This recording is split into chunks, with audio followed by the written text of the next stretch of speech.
Hi, and welcome to Stories of Art. My name is Karel Huidekoper, and today I'd like to tell you the story of this fairly gruesome group portrait, which is called the Anatomy Lesson by Dr. Tulp, made in 1632 by Rembrandt van Rijn. Today you can find it in the Mauritshuis in The Hague. It's a museum. If you're ever going to visit the Netherlands, I assume you're going to go to Amsterdam. Well, it's only about a 30-minute train ride from Amsterdam to The Hague, and there it's a convenient about 6-7 minute walk to the museum, so it's a really easy visit.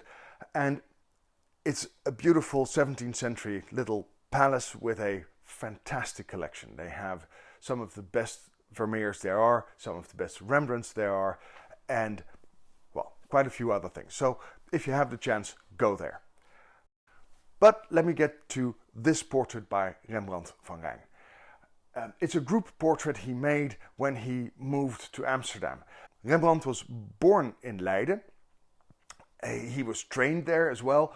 Then he was briefly trained in Amsterdam. He moved there for a while, then moved back to Leiden, where he started his own studio, and then at some point moved back to Amsterdam.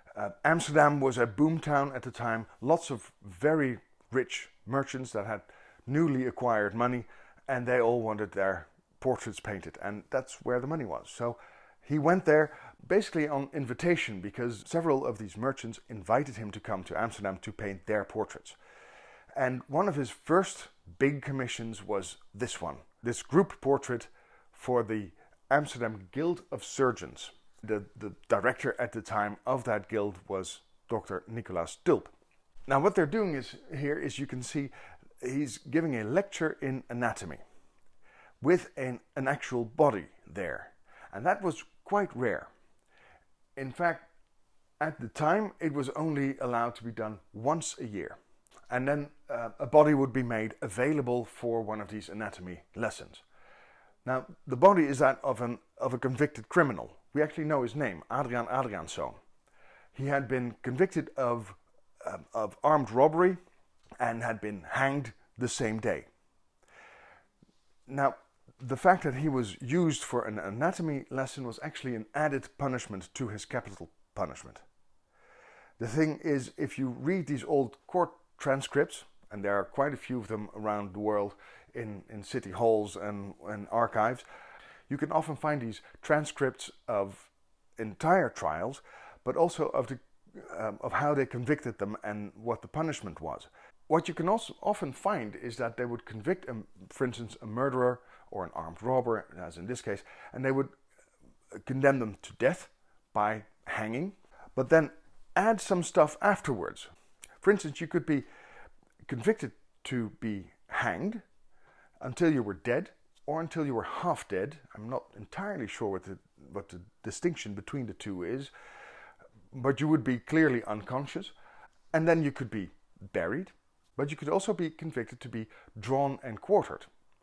What they do then is they would tie your hands and legs to ropes, and they would attach those to horses, and those horses would be made to run in different directions, and so your body would be torn apart.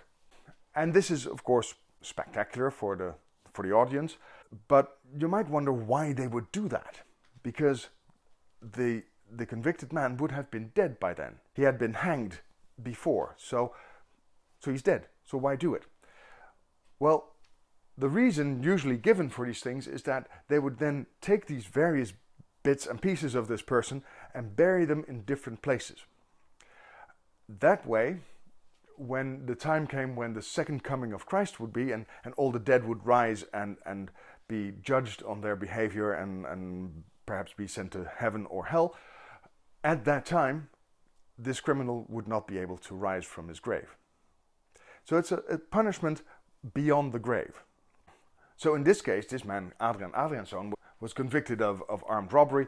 He was condemned to death. He was hanged. And added to his sentence was that he was to be made available for an anatomy lesson. And that also meant that his body would not be buried in one piece, because every bit and piece of his body would be studied by surgeons. Much of it would be preserved in, well, jars and whatever way they could preserve these things, and he would not be buried in one piece.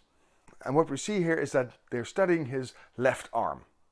It has been opened probably by an assistant, and Dr. Tulp is pulling at the tendons and talking. We can see that he is holding up his left hand to talk to an audience, and he's actually talking upwards, because you have to imagine where they are. They're in the guild hall of the Surgeons Guild, which is this building, which was a former city gate, but the city expanded beyond those gates, so it was pretty much a useless building, and that's why it was used by various guilds for their social gatherings. And in that same place, it's called the Waag these days, and it still exists, by the way. You can now visit it easily because it's a restaurant, and the fun thing is you can, when you visit it, and if you ask the staff if you could look upstairs at the auditorium, they usually let you, because you just walk up a flight of stairs and you get to the auditorium where this thing actually took place. But what you find there is a room pretty much like this one, an anatomical theater. And that's an amphitheater with small benches curved around in a sort of semicircle, and pretty steep up, so you could sit very close to the actual action. The room is not that big. I think you couldn't fit in more than 50 people there, and then they would be really cramped.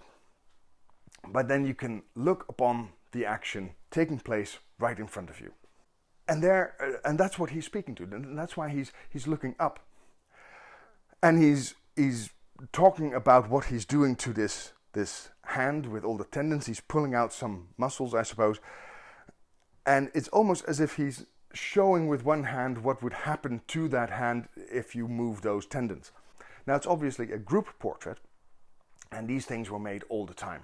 Every guild and every local militia would have group portraits made every once in a while, usually every decade or every 12 years or whatever. And so these were popular things for painters to make. But the way Rembrandt made them was so much more brilliant than anyone else did it.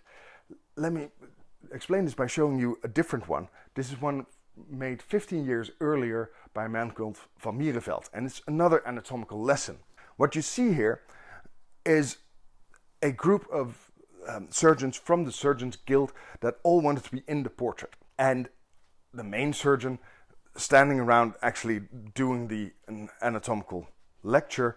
In this case, they're looking at his abdomen, and all of these people are standing around it. You can actually see them, in this case, there's some of them in the auditorium. You can see this sort of banister there behind. That is like the auditorium. And you can even see the banister of the second row. Apparently, lots of people wanted to be in this picture, and so he had to stack up all these people into this very tiny space of a painting. And that actually makes for a very static and boring painting, compared to what Rembrandt did. Because Rembrandt actually made it into an event. You can see that he got all these characters together to all do different things. Now, his job of composing this entire picture was made much more difficult by the fact that while he was working on it, more people had to be added. More people decided that they wanted to be in this picture. Originally, it would be only Dr. Tulp and then only 4 other people.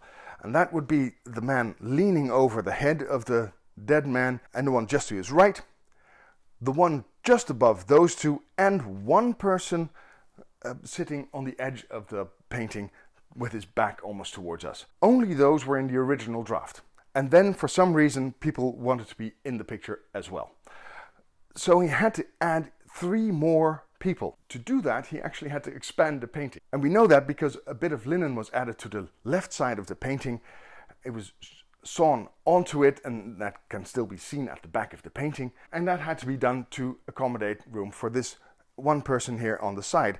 And then he had to add 2 more above the group and sort of balance them above it, and still he managed to get into one tight group that are all recognizable and all doing something, because you can see they're all looking at something. Actually, the strange thing is that no one there is looking at the body. Absolutely no one. They seem completely uninterested in it.